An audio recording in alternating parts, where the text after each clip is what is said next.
RBSC education academy में आप सभी का स्वागत है। आज मैं आपके सामने कक्षा 10 द्वितीय पुस्तक कृतिका पाठ 2 जॉर्ज पंचम की नाक का अध्ययन करेंगे। ये कमलेश्वर द्वारा रचित है। इसमें देखिए, पहले हम इसका परिचय पढ़ते हैं। हमारे समाज में नाक इज्जत का प्रतीक मानी जाती है। हम सभी को पता है, जो पढ़े लिखे हैं उनको भी और जो कम पढ़े लिखे हैं उनको भी, कि नाक जो है वो इज्जत का प्रतीक है। इतना ही नहीं, नाक से जुड़े अनेक मुहावरे भी हिंदी में प्रचलित हैं, जिनमें नाक कटना और नाक काटना प्रमुख है। इसी मुहावरे के अर्थ का विस्तार करते हुए इसका व्यंग्यात्मक उपयोग किया है कमलेश्वर ने जॉर्ज पंचम की नाक कहानी में।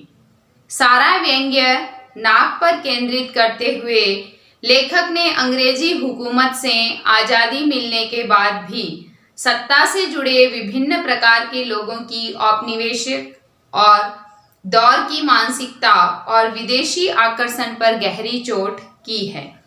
अपने कथ्य में सफल यह कहानी पत्रकारिता की सार्थकता को तो रेखांकित करती ही है, साथ ही व्यावसायिक पत्रकारिता के विरुद्ध भी खड़ी दिखाई देती है। कथाकार के साथ साथ कमलेश्वर का सफल पत्रकार का रूप भी यहाँ देखा जा सकता है। यानी इसमें ये बताया गया है कि कमलेश्वर जो है वो एक सफल पत्रकार भी थे और उनका जो रूप है वो इस कहानी में हमें मिलता भी है। तो देखिए, जॉर्ज पंचम की नाक कहानी पढ़ते हैं। यह बात उस समय की है जब इंग्लैंड की रानी एलिजाबेथ द्वितीय मैं अपने पति के हिंदुस्तान पधारने वाली थी। यानी एलिजाबेथ जो है वो अपने पति के साथ हिंदुस्तान आने वाली थी। अखबारों में उनकी चर्चा हो रही थी और बाहर से कोई व्यक्ति जब यहाँ आता है तो उसकी चर्चा तो होगी ही। रोज लंदन के अखबारों से खबरें आ रही थी कि शाही दौरे के लिए कैसी कैसी तैयारियां हो रही है।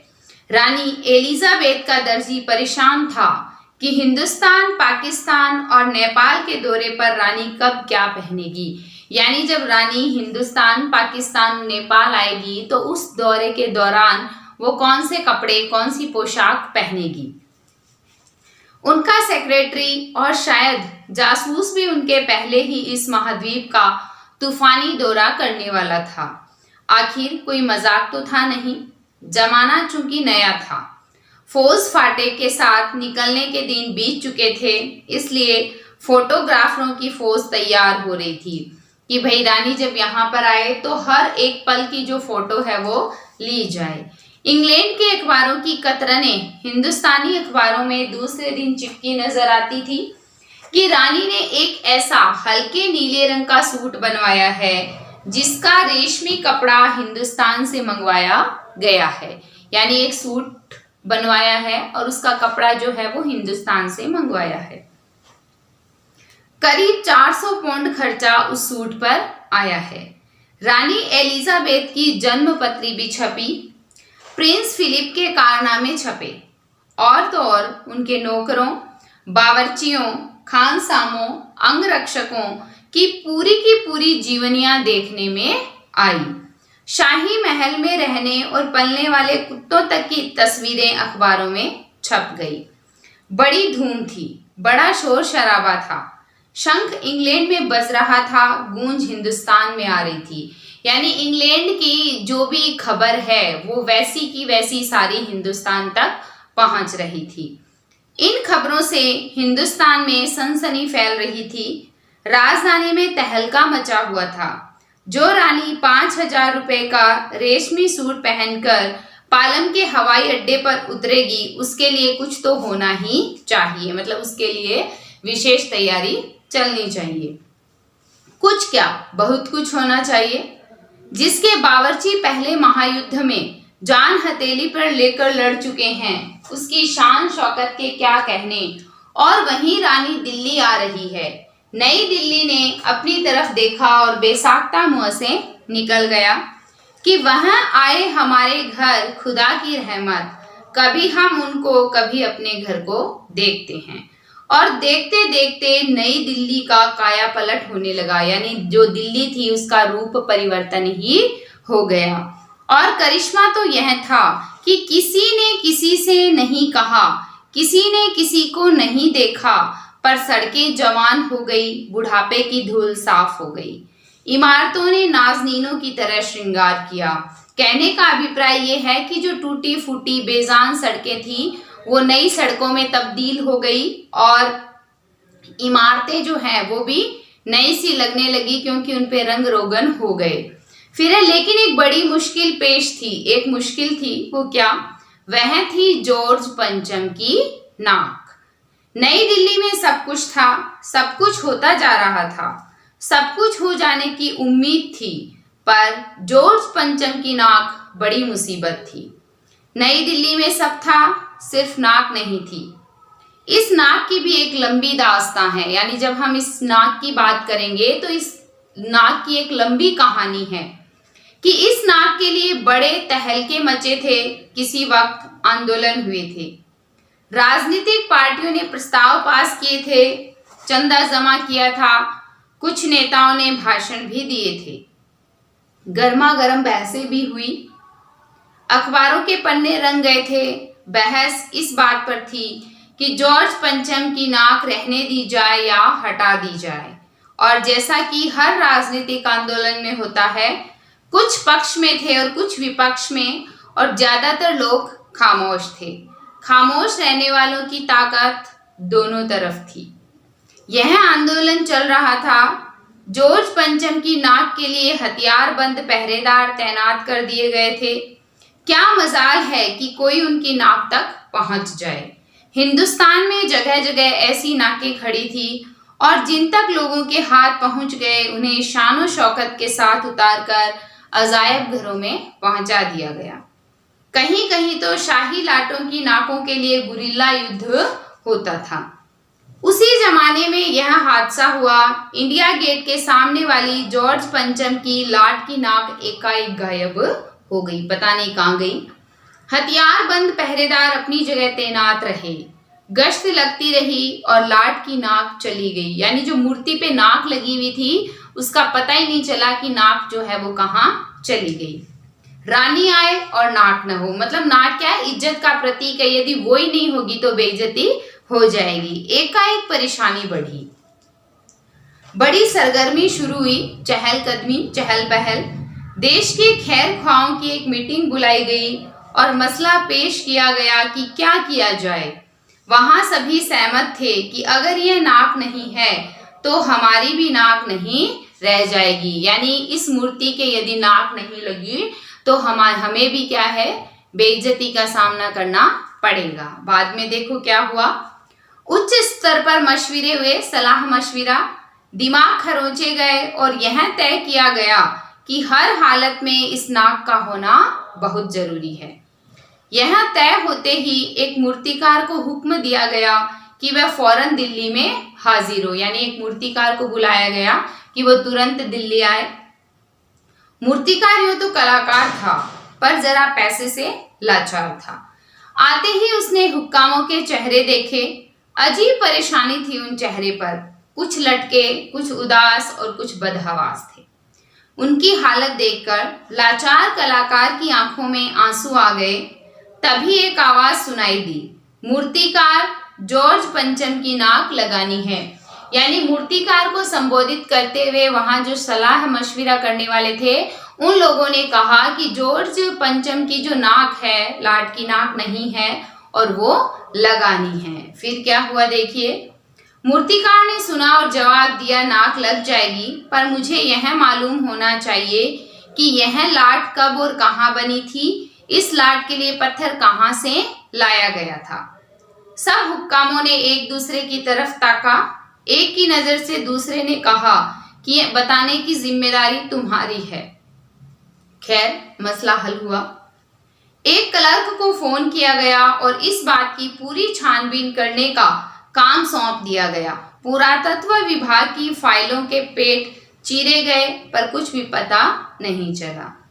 क्लर्क ने लौटकर कमेटी के सामने कांपते हुए बयान दिया, सर, मेरी खता माफ हो, यानी मेरी जो भी गलती है वो माफ हो। और क्लर्क ने लौटकर कमेटी के सामने बयान दिया, मेरी खता माफ हो, फाइलें सब कुछ हजम कर चुकी है। यानी किसी भी फाइल में ये नहीं पता चला कि ये मूर्ति कब और कहाँ बनी, पत्थर कहाँ से लाया गया, कुछ भी पता नहीं चला। हुक्कामों के चेहरे पर उदासी के बादल छा गए। एक खास कमेटी बनाई गई और उसके जिम्मे यह काम दे दिया गया कि जैसे भी हो यह काम होना है और इस नाक का दारोमदार आप पर है। आखिर मूर्तिकार को फिर बुलाया गया। उसने मसला हल कर दिया। वह बोला, पत्थर की किस्म का ठीक पता नहीं चला तो परेशान मत होइए, मैं हिंदुस्तान के हर पहाड़ पर जाऊंगा और ऐसा ही पत्थर खोजकर लाऊंगा। कमेटी के सदस्यों की जान में जान आई कि भाई ये मूर्तिकार जो है वो अपना काम कर देगा। सभापति ने चलते चलते गर्व से कहा, ऐसी क्या चीज है जो हिंदुस्तान में मिलती नहीं? हर चीज इस देश के गर्भ में छिपी है। जरूरत खोज करने की है। खोज करने के लिए मेहनत करनी होगी। इस मेहनत का फल हमें मिलेगा। आने वाला जमाना खुशहाल होगा। यह छोटा सा भाषण फौरन अखबारों में छप गया। यानी वहां पर क्या क्या बातचीत हुई, किस प्रकार की बातचीत हुई, ये सारी बातें जो है वो अखबार में छप गई। फिर देखिए, मूर्तिकार हिंदुस्तान के पहाड़ी प्रदेशों और पत्थरों की खानों के दौरे निकल पड़ा। कुछ दिन बाद वह हताश लौटा, मतलब उदास। उसके चेहरे पर लानत बरस रही थी कि मैं ये काम नहीं कर सका, लानत है। उसने सिर लटकाकर खबर दी, हिंदुस्तान का चप्पा चप्पा, मतलब एक एक कोना खोज डाला, पर इस किस्म का जो पत्थर है वो कहीं पर भी नहीं मिला। यह पत्थर विदेशी है। मतलब उसने कह दिया कि ये जो पत्थर है ये शायद विदेशी है। सभापति ने तेज में आकर कहा, जैसे गुस्से में कहते हैं ना, क्रोधवश, लानत है आपकी अक्ल पर। विदेशों की सारी चीजें हम अपना चुके हैं, दिल, दिमाग, तौर तरीके, रहन सहन। जब हिंदुस्तान में बाल डांस तक मिल जाता है तो पत्थर क्यों नहीं मिल सकता? मूर्तिकार चुप खड़ा था। सहसा अचानक ही उसकी आंखों में चमक आ गई। उसने कहा, एक बात मैं कहना चाहूंगा, लेकिन इस शर्त पर कि यह बात अखबार वालों तक न पहुंचे। यानी अखबार वालों तक ये जो मैं कह रहा हूं ये बात पहुंचनी नहीं चाहिए। क्या था देखिए, सभापति की आंखों में चमक आई। चपरासी को हुक्म हुआ और कमरे के सब दरवाजे बंद कर दिए गए। तब मूर्तिकार ने कहा, देश में अपने नेताओं की मूर्तियां भी है। अगर इजाजत हो, आप लोग ठीक समझें तो मेरा मतलब है तो जिसकी नाक इस लाट पर ठीक बैठे उसे उतार कर लाया जाए। सबने उसकी तरफ देखा। सबकी आंखों में एक क्षण की बदहवासी के बाद खुशी तैरने लगी। सभापति ने धीमे से कहा, लेकिन बड़ी होशियारी से, और मूर्तिकार फिर देश दौरे पर निकल पड़ा। जॉर्ज पंचम की खोई हुई नाक का नाप उसके पास था। दिल्ली से वह बंबई पहुंचा। दादा भाई नौरोजी, गोखले, तिलक, शिवाजी, कामसजी जहांगीर, सबकी नाकें उसने टटोली, नापी और गुजरात की ओर भागा। वहां देखिए, गांधी जी, सरदार पटेल, विठल भाई पटेल, महादेव देसाई की मूर्तियों को परखा और बंगाल की ओर चला। गुरुदेव, रविंद्रनाथ, सुभाष चंद्र बोस, राजा राम मोहन राय आदि को भी देखा, नाप जोख की और बिहार की तरफ चला। बिहार होता हुआ उत्तर प्रदेश की ओर आया। चंद्रशेखर आजाद, बिस्मिल, मोतीलाल नेहरू, मदन मोहन मालवीय की लाटों के पास गया। घबराहट में मद्रास भी पहुंचा। सत्यमूर्ति को भी देखा और मैसूर, केरल आदि सभी प्रदेशों का दौरा करता हुआ पंजाब पहुंचा। और वहां पहुंचकर देखिए, लाला लाजपत राय और भगत सिंह की लाटों से भी सामना हुआ। आखिर दिल्ली पहुंचा और उसने अपनी मुश्किल बयान की। पूरे हिंदुस्तान की परिक्रमा कर आया, सब मूर्तियां देख आया, सबकी नाकों का नाप लिया, पर जॉर्ज पंचम की इस नाक से सब बड़ी निकली। कहने का अभिप्राय यह है कि मूर्तिकार जो है वो देश के कोने कोने में जाकर आ गया। पहले पत्थर के लिए घूमा तो वो नहीं मिला, उसके बाद में नाक के लिए घूमा और यहाँ के जो भी नेता थे, महापुरुष थे, उनकी नाक से मिलाया तो वे सारी नाकें जो थी वो जॉर्ज पंचम की नाक से लंबी थी। तो ये मसला जो है, ये प्रश्न जो है वो हल नहीं हुआ और वह अपना उदास चेहरा लेकर वापस आ गया। बाद में देखिए क्या होता है। सुनकर सब हताश हो गए और झुंझलाने लगे। मूर्तिकार ने ढांढस बंधाते हुए आगे कहा, मतलब जो सांत्वना देते हैं, सुना है कि बिहार सेक्रेटेरिएट के सामने सन 42 में शहीद होने वाले बच्चों की मूर्तियां स्थापित है। शायद बच्चों की नाक ही फिट बैठ जाए, यह सोचकर वहां भी पहुंचा, पर उन बच्चों की नाकें भी इससे कहीं बड़ी बैठती है। अब बताइए मैं क्या करूं।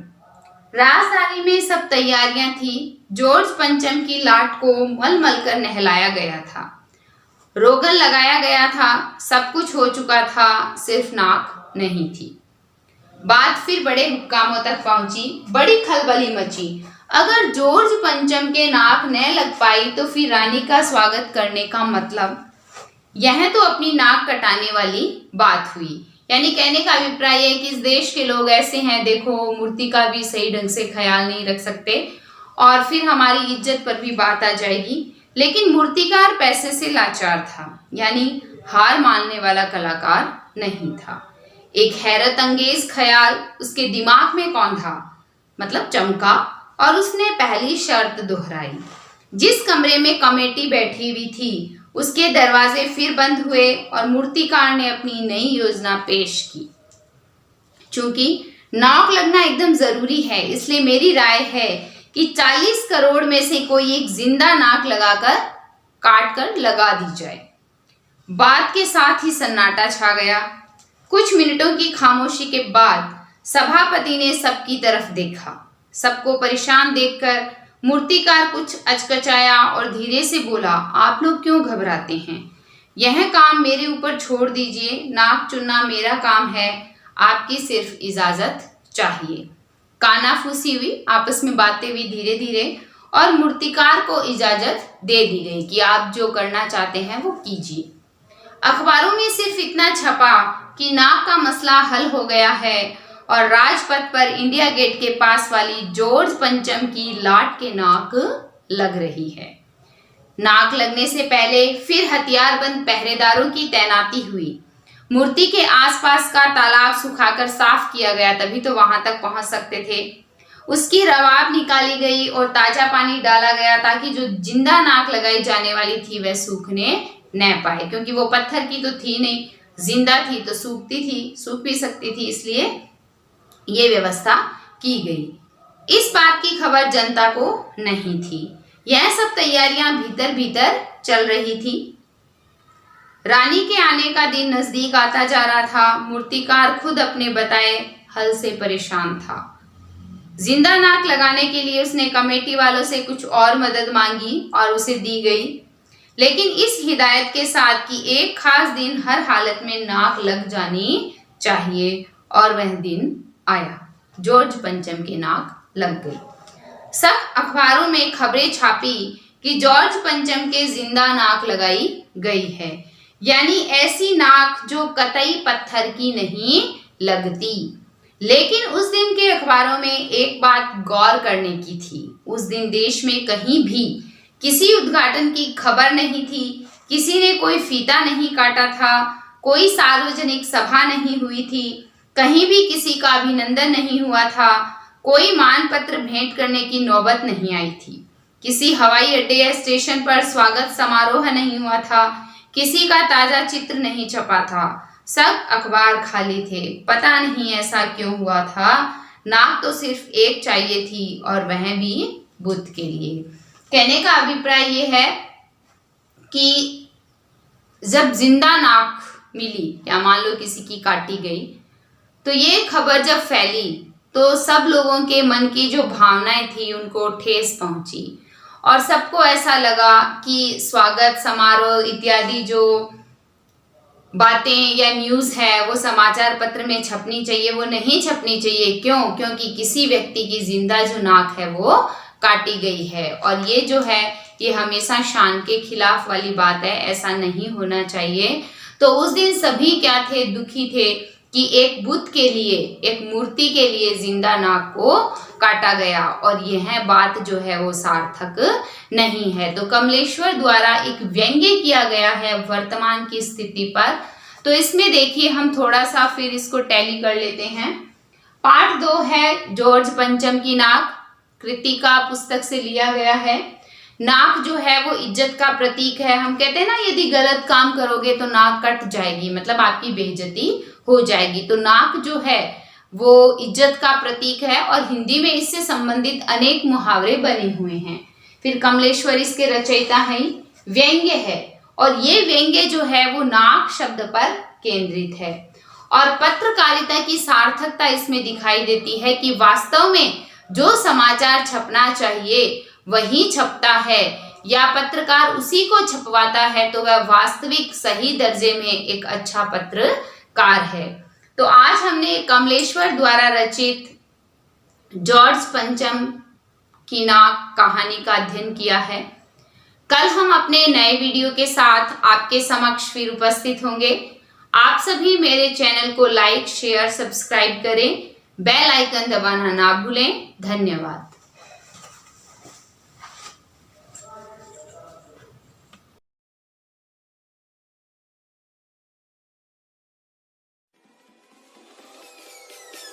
Peace.